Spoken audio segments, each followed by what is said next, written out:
Halo teman-teman, apa kabar? Pada video kali ini kita akan bincang bareng senior aku dulu waktu di organisasi kampus tentang jurusannya. Mbak Ais, dulu waktu lulus tahun berapa ya? Aku udah lupa Mbak. 2017. Bulan apa ya? April, Mei, Juni kayaknya, Mei mungkin ya. Oh, udah lama banget ya. Mei, April, Mei pokoknya.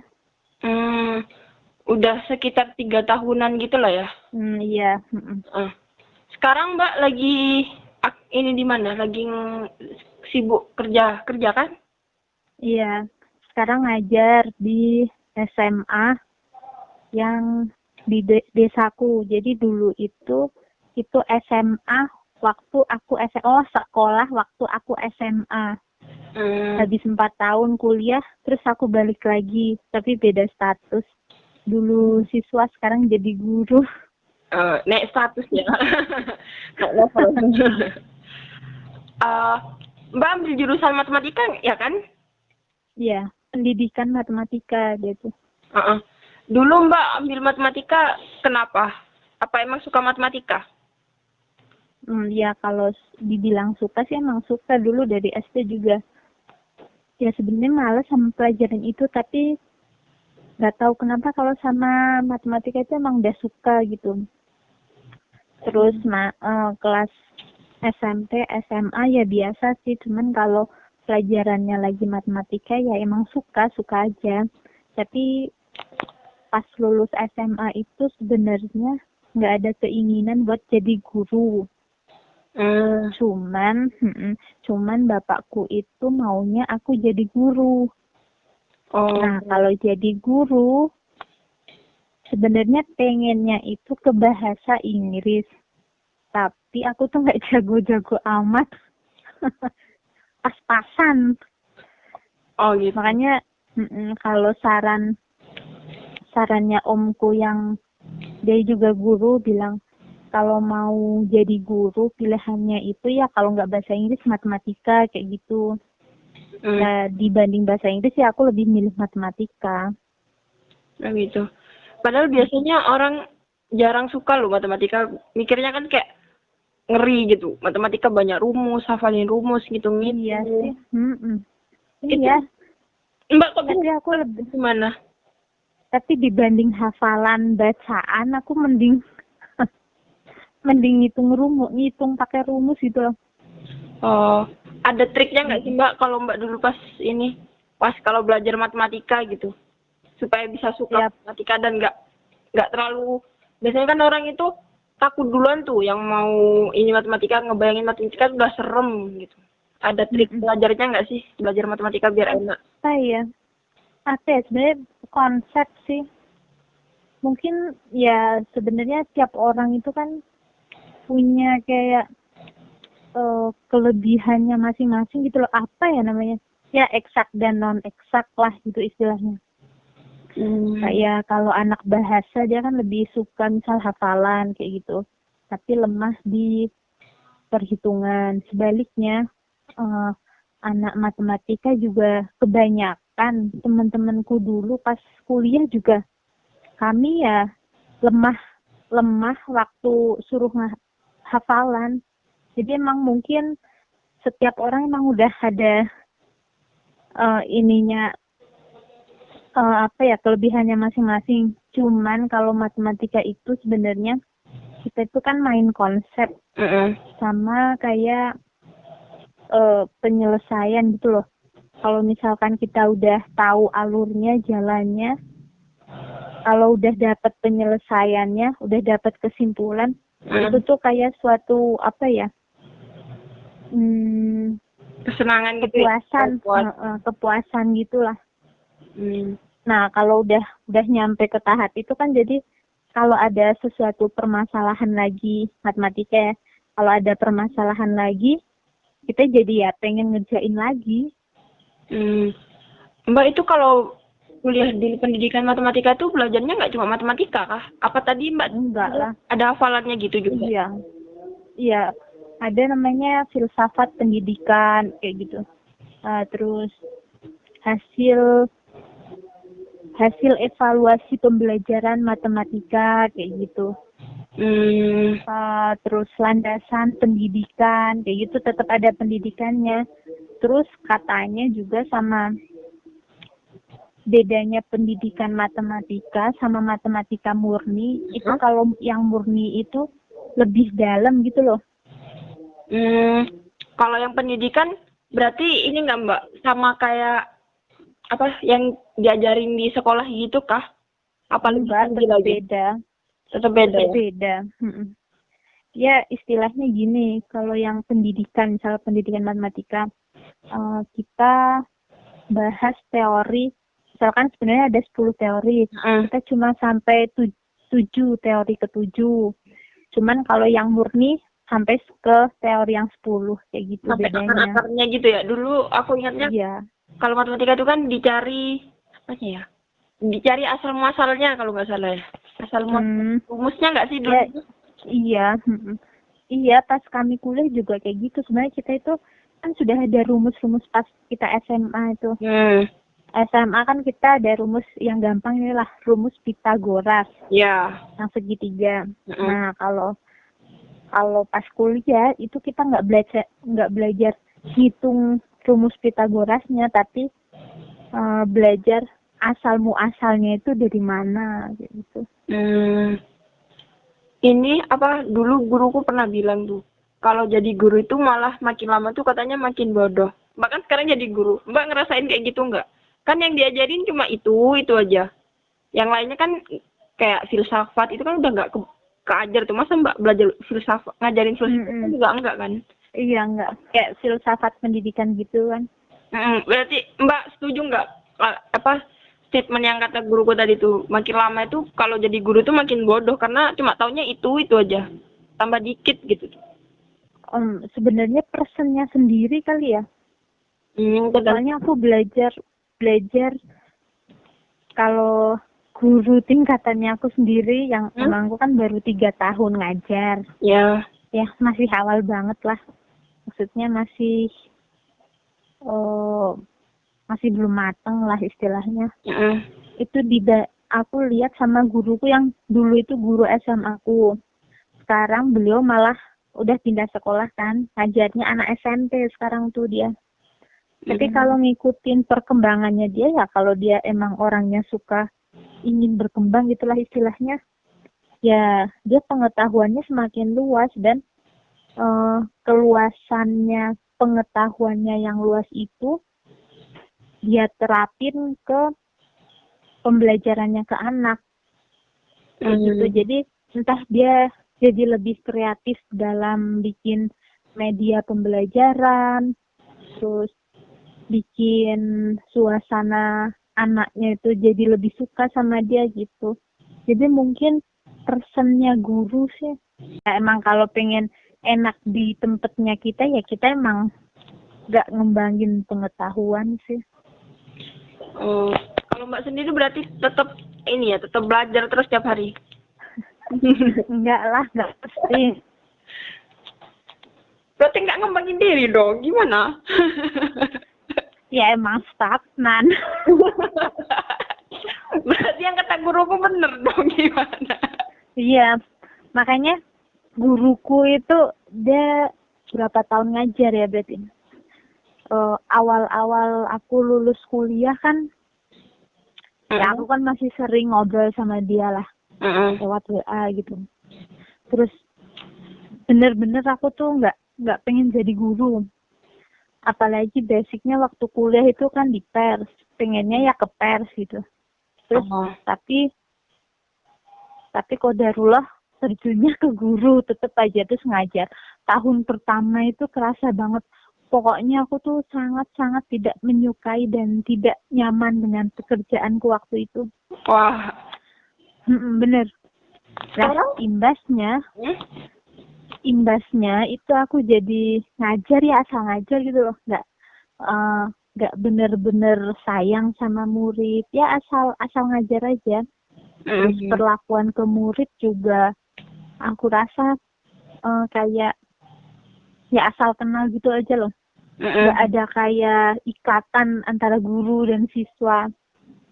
Terus aku kan ngobrol sama guruku itu, katanya ternyata dia 5 tahun pertama dia ngajar juga kayak gitu. Oh. Emang belum nyaman, belum apa-apa dan sebagainya. Terus baru nyaman jadi guru dan menemukan feel itu setelah 5 tahun kerja. Gitu. Jadi pas aku tahun pertama juga belum nyaman, tahun kedua belum. Nah, pas masuk tahun kedua ini aku udah mulai menikmati, akrab sama murid kayak gitu. Tahun ketiga ini udah lumayan enak dong berarti. Ya udah mulai menikmati. Cuman kalau emang buat pengembangan belum maksimal sih. Nyamannya jadi guru itu yang Mbak pas sekarang sudah nikmatin itu di mananya? Di bagian apa? Oh enak nih ternyata jadi guru gitu. Enaknya tuh ya? Apa gitu? Apa pas lihat murid-muridnya jadi pinter matematika atau mungkin bisa tetap muda karena teman sehari-harinya anak sekolahan gitu apa gimana? Apa sih ya?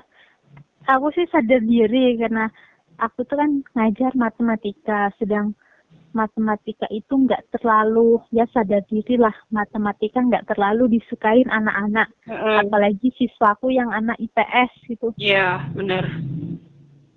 Nah, aku tuh suka kalau apa ya, lebih ke sharing kalau aku tuh, karena aku sadar mereka ini kalau dipaksa benar-benar harus bisa mampu ngerjain, paham dengan semua materi yang kuberikan, kayaknya nggak mungkin. Jadi asalkan mereka tahu aja lah nggak apa-apa. Tapi aku tuh lebih seneng kalau mereka itu lebih kenal jati diri mereka kayak gitu. Kan dalam arti luas ya. Iya. Maksudnya kalau anak segitu kan emang lagi nyari jati diri. Nanti lulus SMA tuh bakal bener-bener kita tuh kayak apa sih ini ternyata. Nah aku tuh pengen ngarahin ini loh, kalian tuh kayak gini lah, walaupun aku masih ya awam juga, maksudnya belum yang expert, tapi ngasih dikit-dikit ngasih bayangan ke mereka. Ya. Sebenarnya kita jadi orang tuh ya kayak gini gitu. Nah aku senengnya itu kalau anak itu udah mulai optimis sama kehidupan mereka. Ada ini ya, ada kayak cita-cita ke depan gitu ya, enggak? Ya ada tujuan lah. Apalagi kalau misalkan kan ada mesti kita dalam satu kelas tuh ada satu dua anak lah yang nggak bisa kita kendalikan gitu loh. Ya benar. Apalagi kalau udah menyangkut pelajaran, pokoknya nggak bisa dikendalikan anak ini. Lah, kepuasan yang sangat apa ya, yang lebih memuaskan itu adalah ketika anak itu tuh jadi percaya sama kita. Kalau dia percaya sama kita, berarti kan kalau kita ngomongin ini loh, kalau kamu kayak gini nanti kamu nggak lulus, ya itu kan gampangannya ya. Iya. Kalau misalkan kamu terus kayak gini, kamu nggak lulus, nggak naik kelas, terus gimana? Kalau dia nggak percaya sama kita, kan dia cuma dengerin tapi langsung dikeluarkan omongan kita. Tapi kalau dia udah mulai percaya sama kita, terus dia udah mulai, oh iya kayak gitu. Nah itu tuh yang ya jadi senangnya jadi guru kayak gitu sih. Oh itu salah satu nikmatnya jadi guru ya. Iya. Kalau sekarang kan hampir sebulan inilah mungkin, ini kan lagi sekolah online nih, otomatis kan juga apa yang Mbak tadi kenikmatan bisa kayak berteman sama itu murid-muridnya itu kan bisa dibilang ya nggak ada atau mungkin dikit banget nih. Gimana sekarang sekolah daring ini? Cerita pengalaman. Iyalah. Terasa hambar. Maksudnya aku ngajar matematika di kelas. Tatap muka pun agak sulit. Mereka mau paham. Apalagi ini daring. Sekarang itu namanya PJJ, Ya, pembelajaran jarak jauh. ya. Nah, dari PJJ itu ya menurut kalau aku sendiri sih sangat-sangat mengeluhkan ya. Kalau boleh minta sih ya diakhiri. berarti berarti Mbak setuju ini kan kabar terbaru yang aku tahu itu kan Menteri Pendidikannya bilang kalau zona kuning boleh tatap muka nih. Berarti Mbak setuju ada tatap muka itu. Resiko loh Mbak sebenarnya. Kan katanya nggak katanya bakal sih, tapi aku barusan buka-buka tuh udah ada klaster sekolah gitu. Ya, maksudnya kalau itu kan apa ya? Kayak ada orang yang ahli di bidangnya, mungkin kayak misalkan ya orang kesehatan, aku tahu mesti mereka bakal lebih sensitif sama isu ini kan. Bukan isu lagi ya namanya ya, apa sih? Ya pandemi lah. Mereka kan lebih sensitif sama pandemi ini. Cuman kalau emang dari segi pendidikan ya nggak cuma aku sih, sebenarnya semua pihak yang berkaitan dengan pendidikan ini, kayak orang tua, siswa, terus guru. Sebenarnya kita satu suara untuk mengeluhkan PJJ. Cuman karena aku juga nggak terlalu ngikutin ya. Memang aku nggak terlalu kepo banget sama pandemi ini. Jadi ya masih mau nurut pemerintah ya silahkan. Kalau emang mereka bilang, oh udah aman, jadi silahkan kayak gitu. Tapi kalau ternyata belum aman, ya gimana lagi. Soalnya ini juga emang semua pelosok daerah kan emang yang kena. Iya sih. Yang akibat dari pandemi ini PJJ terus berlangsung kayak gitu. Tapi kalau boleh minta ya pembelajaran tatap muka aja. Soalnya nggak ngerti juga kalau di sini anak-anak misalkan ya kayak gini. Ini cuma cerita aja sih. Ya. Anak-anak itu kan biasa mereka tetaplah walaupun ada PJJ mereka tetap main, tetap keluar rumah. Iya. Dengan orang-orang itu. Sedangkan kalau sekolah pun ya dengan orang-orang itu. Karena di sini kan emang lingkupnya itu kan desa. Nggak terlalu luas juga daerahnya. Jadi ya orang-orangnya emang cuma itu. Kalau kita ke pasar ya ketemunya orang-orang itu. Di masjid ketemunya orang-orang itu. Iya, aku nangkep maksudnya Mbak. Jadi karena orangnya kan kita nggak bisa nyalahin juga kan sekarang mau dibilang new normal nggak dibilang new normal, tapi maksudnya bingung antara entah sudah new normal apa enggak kan juga nggak jelas. Sedangkan ya orang-orang juga udah pada keluar gitu kan maksudnya Mbak. Iya. Orang pada keluar apalagi Mbak kan juga hitungannya mungkin belum kota banget gitu kan. Orangnya ya itu gitu. Jadi kenapa sekolahnya dibuka aja toh juga orangnya sama gitu kan. Maksudnya Mbak gitu ya? Iya, sebenarnya kebanyakan orang tua ya, khususnya mungkin yang agak jenuh gitu emang orang tua, khususnya orang tua yang kayak orang tuanya anaknya yang masih SD. Iya itu berarti. Kalau SMP, SMA mungkin orang tuanya udah nggak terlalu urusan sama tugas-tugas mereka. Mereka bisa ngurus sendirilah. Tapi kalau anak SD kan enggak. Ibaratnya kayak kalau aku ngelihat ponakanku yang anak-anak SD, ya tugas ya yang ngerjain orang tua mereka. Jadi yang belajar ya orang tua. Padahal orang tua ada tuntutan lain gitu ya, nggak harus ngerjain. Yang mahamin materi ya orang tua. Anak paling cuma ikut nulis,